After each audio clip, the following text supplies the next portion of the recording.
My people, let me tell you how my husband left me for a woman old enough to be his mother. I married Chike when I was just 25. Handsome man, tall, dark, always smiling. When I met him, he didn't even own a mattress. He was sleeping on bare foam. But I loved him. I believed in his dreams. I hawked bread while he was learning mechanic work. We grew together, suffered together, and when small money finally came, I thought we had made it. Today, he is 45, I'm 40, and we have 3 children. I thought we were solid. I thought nothing could shake us. But life had other plans. It all started when Chike traveled to Abuja for a work conference. He came back different. New cologne, new clothes, new English. Suddenly, he was calling me Madam Old School because I still tied rapper in the evenings. Me, the same rapper I used to cover him when he had malaria. At first, I suspected maybe it was a young girl disturbing him. You know, these small slay queens with lashes long enough to sweep the floor. But no, I was wrong. The person who snatched my husband was older than both of us, a 62-year-old divorcee called Madam Gladys. Yes, my husband left me for a woman old enough to be his mother. Gladys is rich, very rich. She drives a Mercedes G-Wagon, wears wigs that look like lion mane, and speaks through her nose like she was born in London. Chike started dressing differently too.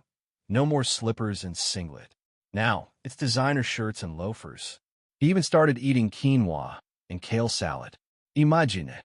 This is the same man that once fought me because there was no ponmo in his agusi soup.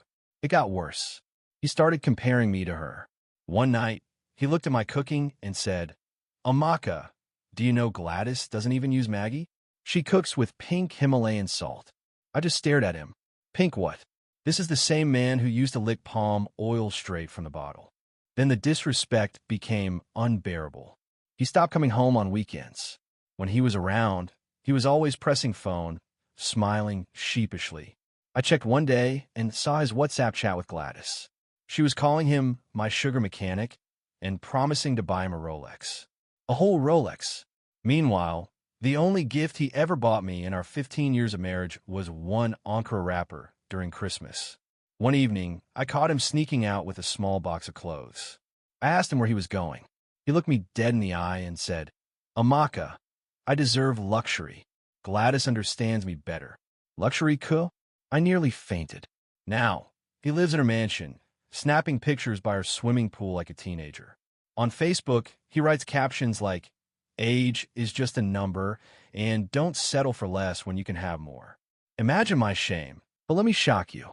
Last week, Chai came crawling back. Guess why? Madam Gladys wants him to start attending yoga classes at 6 a.m. every morning. She also banned him from drinking beer, said it's too local. The stress was too much for his village body. He told me, "Amaka, that woman is a slave master. She says I must stop eating suya. No pepper soup, no swallow after 7 p.m. Do I look like someone that can survive without umla in the night?"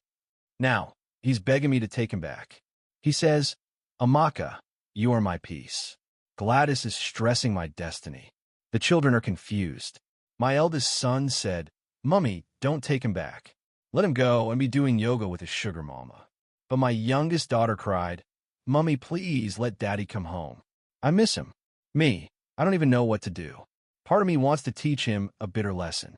Another part pities him because, truly, he looks older and weaker since he left.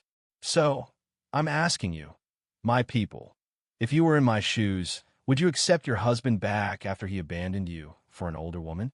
Drop your thoughts in the comments. And please, don't forget to like, share, subscribe, and turn on your post notifications because more gist